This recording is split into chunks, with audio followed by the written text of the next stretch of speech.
Assalamualaikum warahmatullahi wabarakatuh. Nama saya Yuslia Sodria dengan NIM akhir 161. Di sini saya akan mempresentasikan materi tentang asas-asas pendidikan.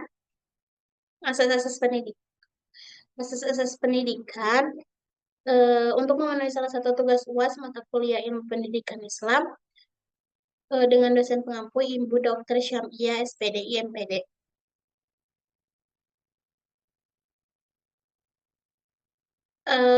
Materi yang saya akan bahas yaitu asas-asas pendidikan umum dan asas-asas pendidikan Islam.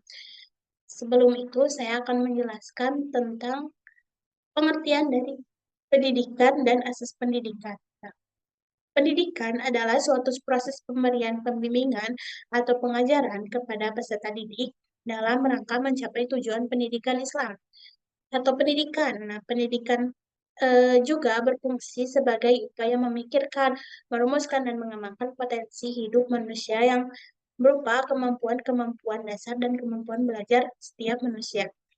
Kemudian ada pengertian dari asas pendidikan. Nah, asas pendidikan ini diartikan sebagai suatu kebenaran yang menjadi dasar atau tumpuan berpikir baik dalam tahap perancangan maupun pelaksanaan pendidikan. Nah, salah satu dasar utama pendidikan atau asas pendidikan adalah bahwa manusia itu dapat dididik dan dapat mendidik dirinya sendiri. Kemudian di sini ada asas-asas pendidikan umum. Nah, asas-asas pendidikan umum terbagi dari tiga macam, yaitu ada asas tuturi handayani, asas semanjang hayat, dan asas kemandirian belajar. Pertama ada asas tuturi handayani. Nah, asas tuturi handayani ini dijadikan sebagai moto dalam Kemendikbud, moto pendidikan. Asas tuturi handayani ini dijadikan moto pendidikan yang dikemukakan oleh Ki Hajar Dewantara eh, pada tanggal 3 Juli 1922. Terdiri dari tiga, tiga moto, yaitu Ingarsa Sungtulada, yang artinya di depan sebagai contoh, contoh memotivasi belajar, contoh dalam pembelajaran pendidikan. Kedua ada Ingmadia Mangunkarsa. Ingmadia Mangunkarsa ini artinya di tengah-tengah sebagai yang membangkitkan, yang memotivasi dalam pendidikan. Nah, yang ketiga ada Tuturi Handayani. Tuturi Handayani ini adalah artinya di belakang sebagai pendorong, pendorong dalam pendidikan.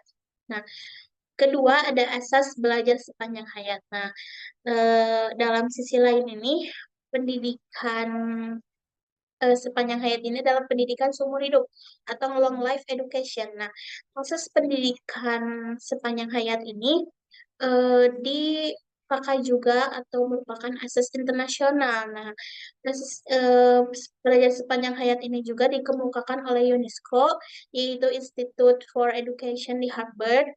Mereka mendefinisikan bahwa ada tiga konsep dalam pendidikan proses pendidikan ini. Yang pertama, meliputi seluruh hidup setiap manusia, yaitu pendidikan. Yang kedua, mengarahkan kepada pembentukan, pembaharuan, peningkatan, dan sikap yang dapat meningkatkan kondisi kehidupannya. Yang ketiga, tujuan akhir dari pendidikan itu adalah mengembangkan penyadaran bahwa setiap individu itu harus harus ada dalam pendidikan.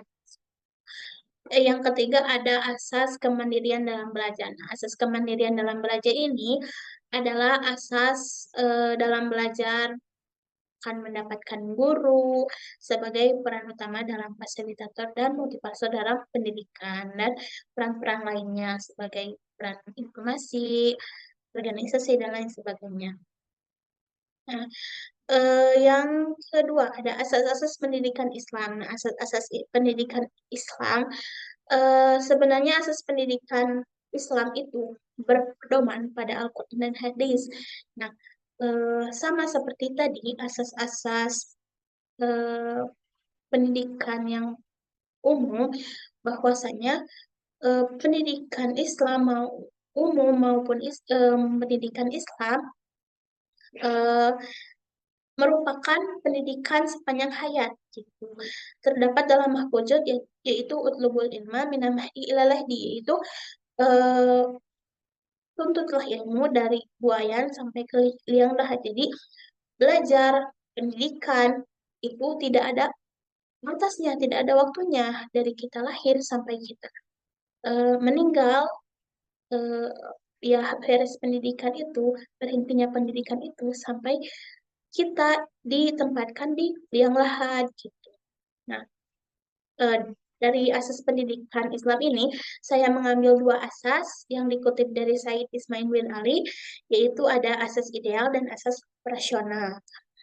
Eh, asas ideal, asas ideal itu terdiri dari 6 macam, yaitu ada pendidikan. Nah, pendidikan asas dari ideal itu pendidikan Islam yang wajib gitu, yang wajib bagi setiap manusia, khususnya bagi setiap muslim.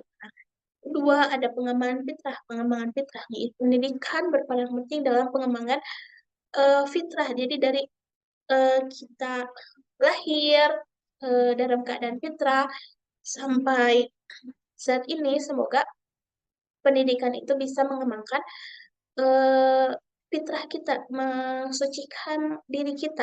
Gitu. Yang ketiga ada pembentukan akhlak. Nah, masuk ke dalam pendidikan, pendidikan itu berfungsi sebagai pembentukan akhlak atau pengembangan karakter bagi setiap manusia, khususnya serta didik anak-anak seperti itu. Nah, yang kelima, menghadapi tantangan. Nah, tantangan sekarang yang dihadapi dalam pemerintah itu, pendidikan itu, yaitu kurangnya pemahaman tentang pendidikan Islam yang menyebabkan anak-anak itu eh, kurang dalam memahami agama Islam. Nah, jadi salah satu cara yang bisa kita ini terus eh, mengembangkan, memberi pengarahan tentang eh, akhlak yang baik gitu. Nah, yang keenam ada pengembangan keseimbangan. Nah, pendidikan ini eh, mengembangkan keseimbangan antara duniawi dan akhrawi seperti itu. Yang terakhir ada dari pendidikan Islam yaitu asas operasional. Nah, asas operasional itu ada pendidikan yang wajib gitu. Ada lembaga pendidikan. Lembaga pendidikan adalah sarana atau wadah yang menampung untuk eh, keberlangsungan pendidikan yang terencana. Gitu. Yang ketiga ada kurikulum. Nah, kurikulum itu wajib dalam pendidikan, yaitu untuk agar si pendidikan itu dapat terlaksanakan terencana dengan efektif dan efisien gitu. Dan yang keempat ada faktor pendidikan. Pendidikan ini juga sangat penting dalam keberlangsungan pendidikan gitu, seperti adanya pendidik, peserta didik, ada sarana dan prasarana dan lingkungan yang memadai seperti itu. Mungkin sekian eh, pembahasan dari saya. Mohon maaf bila ada kesalahan baik dalam perbuatan maupun perkataan.